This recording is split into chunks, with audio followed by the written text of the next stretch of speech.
What's good, YouTube? And welcome to the house. If I'm not as animated and active as I usually am, I have rotator cuff issues, so I need to let this rest, put some ice on it, and it takes about 2 to 4 weeks apparently to heal. Up till now, I've been using the elliptical even with it hurting, using those arms, so yeah, it's gonna take a while to take care of this, but always make sure that you do take care of yourself. Your health, you only get one body. It's one of the most important investments you guys can make. Cheese out of the way, let's go ahead and get into today's market watch, starting with evenly matched. I warned you guys this was going up not too long ago, and it looks like full buyout mode and panic has spread towards it as people don't want to spend $300 on 3 copies of Lightning Storm, so the budget option around $45 for 3 evenly matched. That seems pretty good.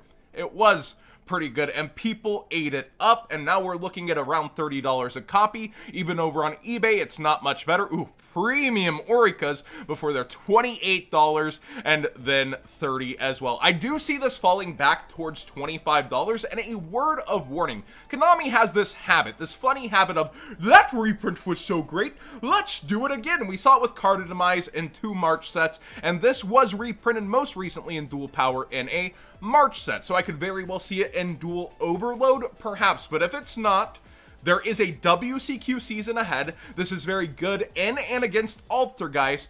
It'll be interesting to see what happens, but it does take you to the battle phase, which Lightning Storm does not. There's no true replacement for a card that people are eating up for their side decks and going second decks that, you know, allows you to play the battle phase, so do keep your eye on this card as we move forward, but consider your realistic options if you're going to the big boy events like YCS's and the WCQ. A word from our sponsors over at Midnight Dreams. They've got an amazing playmat. I always wished Ice Monsters got more love and support in Yu-Gi-Oh! I'm not talking Bryonic, Trishul, and Gungunner. I'm talking an Ice archetype in general. It'd be really awesome to see.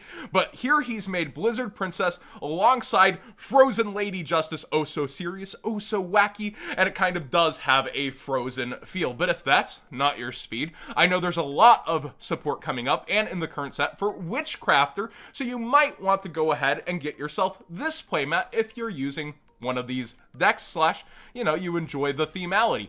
What's Good 10 gets you 10% off over their already very cheap and affordable prices, so the link in the description, as always, is down below. Magician's Soul, speaking of expensive cards with no true replacements, is going up overall, but seems to have kind of stayed at 130 for a couple of days. Liquid Soldier, though, thanks to that, continues to go down. I told you guys there would be a better point to buy it, and here we are just peaking under that $50 mark here, but on eBay, $42 from Australia before it's $45, and other people do want to sell their copies, and then it's $48. Wow, did that dip compared to where I saw? I did not think there would be $40 copies at this point in the game, basically. So if you've been waiting for this, you might want to shop eBay. Don't always blindly use my TCG player link in the description down below. Only use it when it benefits you to support the channel directly for the cards you'd already be buying at the best prices when they are the best prices. That being said, Dark Magicians continue to rise. That's an interesting one with their shorter print. I guess Yugi's cards and Dark Magician Girl might be trumping a hero later on as this set continues forward. And wow, Sunrise, so cheap, so affordable. I don't see it hitting 5, but it's already below where I could have seen it falling. I thought 8 would be the bottom out. So decide when to get your copy when it's best for you, but I wouldn't wait too long because as this set does trudge on and become older and the copies do go away, I could see this going back up. But right now, there are plenty of sellers willing to give it to you for the cheap. Infernoids spiking up randomly. This is a sleeper deck that's very good, but wow, Tierra, $19 for the ulti. We see the Ultra spiking up here towards 14, and it is up over on eBay a bit too. We see it at $11 before it is quickly 14 as well. The Void cards are where I knew this was happening first. Oops, sneak peek. Blackluster Soldier is up in price, but the Void cards are actually up in price as well, as we see Void Vanishment towards $17 freaking dollars over here. Really? And then Imagination is baby bumping up in price also. So these cards are getting grabbed up. It's gotten 4th place in some metagames where it was questionable if it could do anything at all. Moving forward towards the new Master Rule and people looking at what they can do with Synchro Spam and getting Omega off the field and doing crazy things, I do like Infernoid moving forward as a sleeper deck to not be slept on in the market. It's not sleeping on it.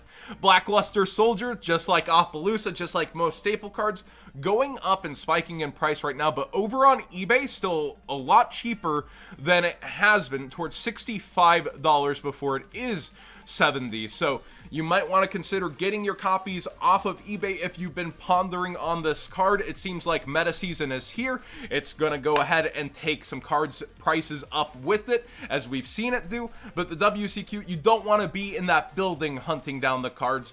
Kind of plot out what you're going to play. Imagine where Banlist could head and pick up the safer cards. I think this is one of them, but I would love to see it reprinted in either this year's Battles of Legend or the March reprint set. It just feels unlikely. Konami takes its time with Battles of Legend reprints. We just got Living Fossil in the Shadol Structure deck. Look how long that took. So they're starting to peek into the older ones. I wonder where we could see this pop up if Konami has their eye on it. The Void cards. They actually, I wanted to come back to this for Into the Void. Look at this. This is pretty much halved, but yet there should be a ton more on market. The Ultimate Rare is really sticking. It's kind of surprising, yet at the same time not, because this is a 10+ year Ultra Rare. Like, it's pretty cool that there's stability despite a fallout on the ban list. I like that. Foolish Burial Goods. The first editions, this is not a joke, are towards $10 freaking dollars. Really? Over on eBay, a bit cheaper, but still $7 and then $8 and quickly $10 as well. People want to max rarity their decks when they want to max rarity their decks, and Foolish Burial Goods, the meme, does have a max rarity. It is the Rate Secret Rare First Edition. With that notated, a lot of people are starting to pick up Hey Trunade. You see the market price of $165 for Unlims. Well, the first edition's creeping towards $4. If you're considering this card at all, maybe get the first ed originals now.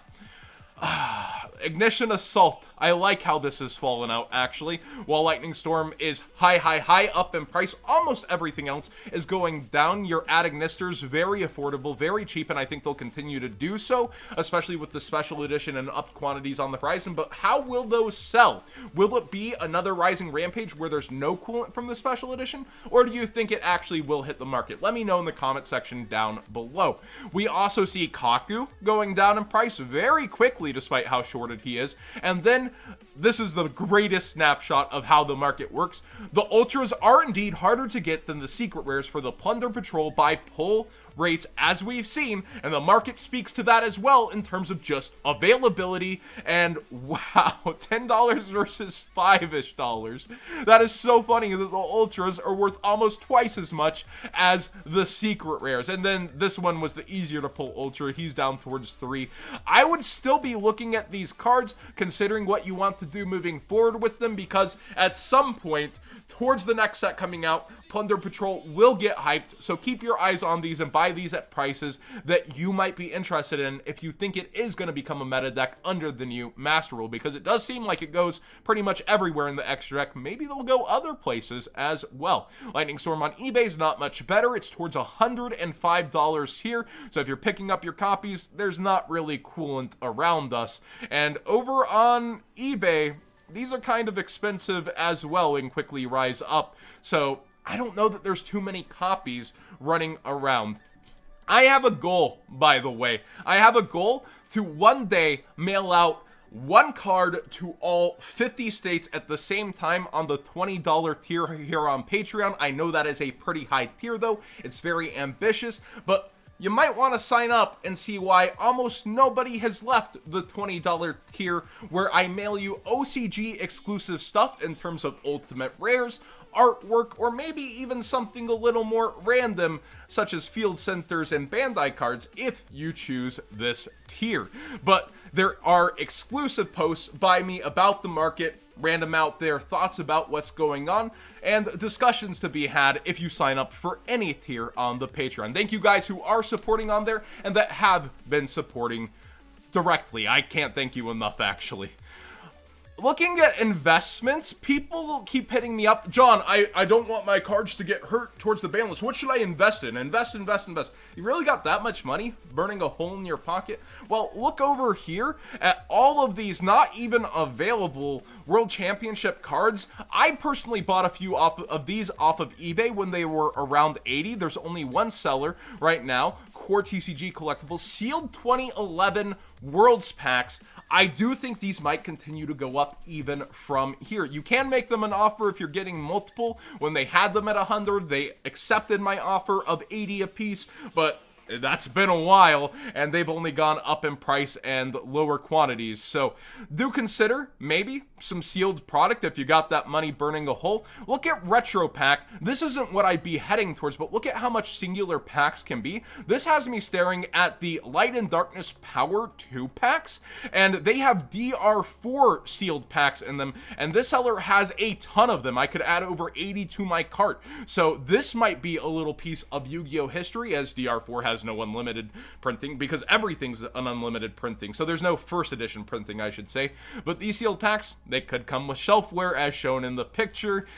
Be careful of what you do order online, but I think this is a pretty good investment at $45. Oh, John, that's $22 a pack. That's why I just showed you Retro Pack, one of the other most gas packed, and how much they actually are worth. So do look around, make those big boy decisions on your own if you want pieces of Yu-Gi-Oh! History, but you're sinking money in for what could be terrible sales rates later. Invest wisely. That being said, thank you for watching today's Market Watch and putting up with a couple of stumbles. This is really distracting, and the pain is getting way better since I've been icing it.